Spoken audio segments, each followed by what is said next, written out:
আসসালামু আলাইকুম everyone, it's me Shon Khan SK and welcome to my new another blog. So নতুন একটা ব্লগে সকলকে স্বাগতম। ফার্স্টে ব্যাংক থেকে টাকা উঠালাম, আর কেন টাকা উঠালাম সেটা এক্ষুনি আপনারা জানতে পারবেন।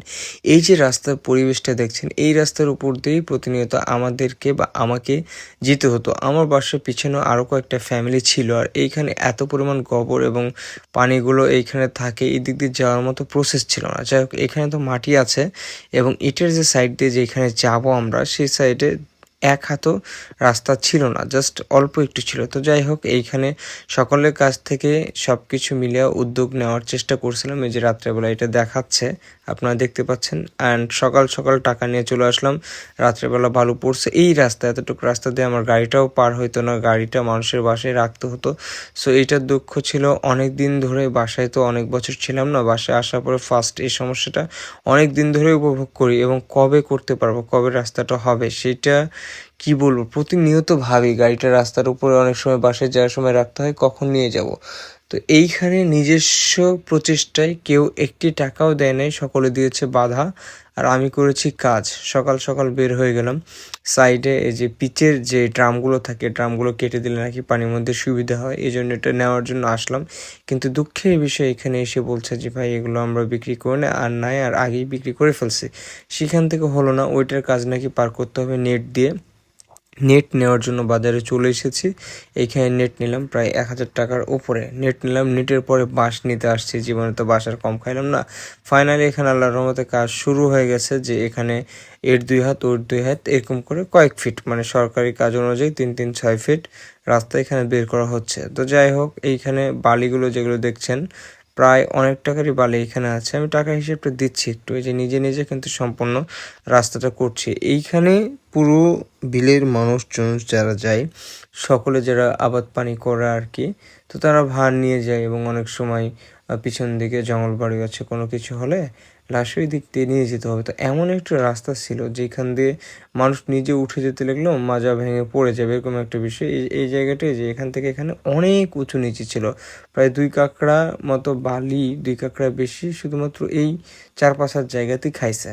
তো যাই হোক, সব কিছু মিলে আলহামদুলিল্লাহ কাজগুলো করছি আস্তে আস্তে। অনেক ইচ্ছা ছিল, অনেক দিনের ইচ্ছার পরে আজকে সেটা পূরণ হচ্ছে। এখন দেখা যাক, এই তো গাড়ি যদি পূরণ হয় ইনশাল্লাহ বাসায় গাড়িটা নিয়ে আসতে পারবো। তাছাড়া গাড়ি কিন্তু আমি বাসায় নিয়ে আসতে পারি না, গ্যারেজে রাখতে হয়।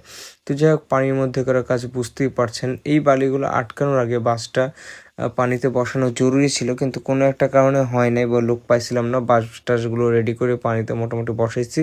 এই দিক থেকে বালিটা টেনে নিচ্ছি। উপরে ছিল একটু গোডাউন টাইপের কিছু, তো এখানে আবার গাড়ি টাড়ি হয়, বালি রাখলে খুব সমস্যা, তারা একটু বলছিল আগে সরাই নিতে।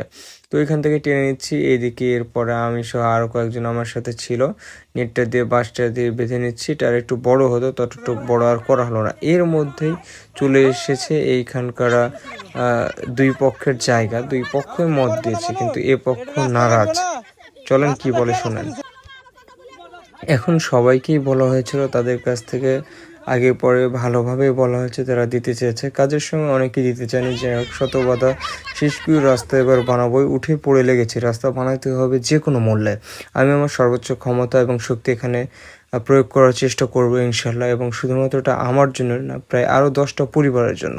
তো তারা আসছিল, তারা আমার সাথে পারে নাই, আমার মতো করে তারা চেষ্টা করছে তাদের জায়গা থেকে আটকানোর। সব কিছু কাজ আটকাইছে, কিন্তু সোহানের কাজ কোনো সময় আটকাবে না। সোহান যেটা ইনশাল্লাহ করবে এবং মনস্থির করবে, উপরওয়ালা যদি সহায় থাকে আর আমার কাছে যে টাকা যদি থাকে, পৃথিবীর এমন কেউ নেই যে সেই কাজটা থেকে আমাকে ইনশাল্লাহ আটকাবে।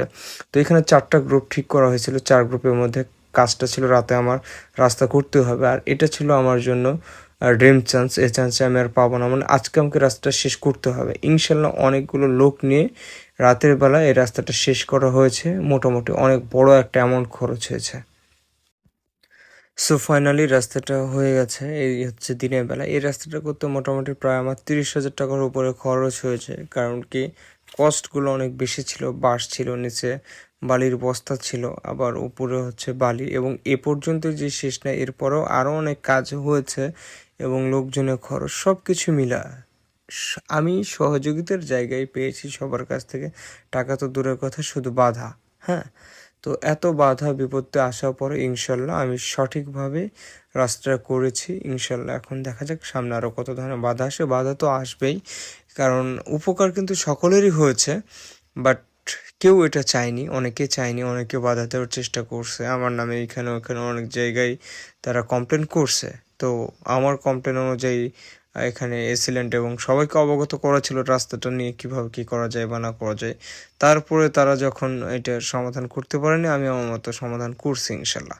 তো যাই হোক, আরও 10টা 5টা মানুষের উপকার এবং নিজের স্বার্থ বলেন এবং যাতায়াতের স্বার্থ বলেন সব কিছু মিলিয়েই যেহেতু সরকারি ম্যানুয়াল অনুযায়ী যতটুকু রাস্তাটা আগে ছিল, বাট দুই পক্ষ এখন জায়গা পেয়ে ভাগাভাগি করে তারা একটু নারাজ ছিল, পরে তারা অ্যাপ্রিসিয়েট করছে, বাট আমাকে ফোর্স করতে হয়েছে। তো আজকে ব্লগটা এখানে শেষ করছি, নেক্সট ব্লগে দেখা হবে।